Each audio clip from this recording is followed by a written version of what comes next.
should the FIA have to make these decisions before declaring a winner and having the podium ceremony? I think they do.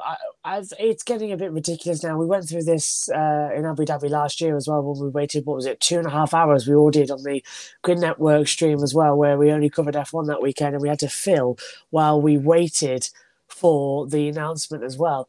It is a bit silly we've had to wait this long. He's been given that 5-second time penalty, had a 7.5-second advantage, so he does keep the race win.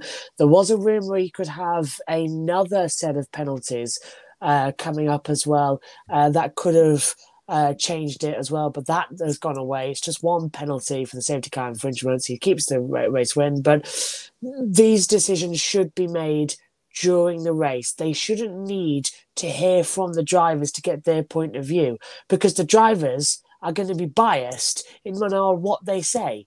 So if I went up to someone in the middle of the street and punched them in the face, the police wouldn't wait to arrest me until I gave them my verdict. They'll arrest me and then question me.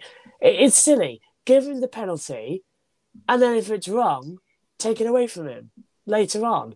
I know it's innocent to prove me guilty, but in this situation, it was a slam dunk because we saw he was towing the safety car up. So I think the FIA is still in the process of finding its feet post-Mazzy Gate, and everything happened in Abu Dhabi, and everything happened even way before last year as well with all the decisions. But this needs to be fixed quickly, because we knew half an hour before the end of the race that he was under investigation, and to wait an extra 2 hours afterwards to get the result, it isn't on. It needs to be settled before the podium ceremony. This isn't something that's new to Formula One. This has been going on since the 90s, even early 80s as well. Jim Rosenthal, who used to present ITV F1 back in the day between 97 and 05, he once said it's the only sport he's ever known where fans can leave the circuit, wake up the next morning, pick up the morning paper, and the results changed. And it's exactly the same situation here. The most famous result change, of course, was back in 1999 when Ferrari were thrown out for illegal barge boards at Malaysia 1 week, and then the following week in Japan, they were reinstated again. And Hakkinen was world champion twice in 1999, world champion after Malaysia before I got kicked out, world champion after Japan when he won the race. So this is something that needs to be fixed, and it's a deep-root issue in Formula One, and it's been around for over 30 years now. So I really hope that in the 21st century, in 2022, with all the technology we've got now, it shouldn't be the situation where we're waiting hours after the race. The FIA are still dinosaur technology. We need to trust the fact that we don't need to get the drivers' opinions anymore. We can see every single car. We can see every single track camera.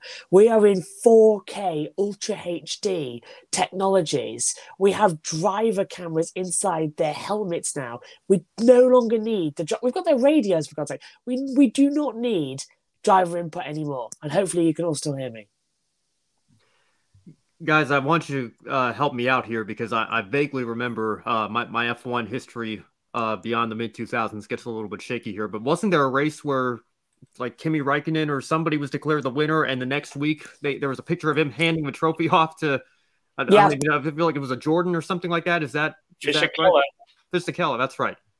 I mean, that's an example of, I mean, having to wait that long to receive. I mean, at least with NASCAR, you know, with this new disqualification policy, you only have to wait, you know, an hour and a half to 2 hours after the race. Some tech happens at the track, and it's very rare. I mean, we just saw it for the very first time in the Cup Series several weeks back in Pocono with the Gibbs cars. So, you know, I mean, I go back to the example that always comes into my mind is in 2019, we were all, you know, not happy with the TV direction, because it seemed like Carlos Sainz was always overperforming in his McLaren and was never getting any TV coverage. And his very first podium in Brazil 2019, when Lewis got a penalty after the race for, I believe it was tagging Alex Albon, Carlos Sainz got promoted to third, and we all said only Carlos Sainz could get a podium without it being shown on TV. Like, of course that would happen to him.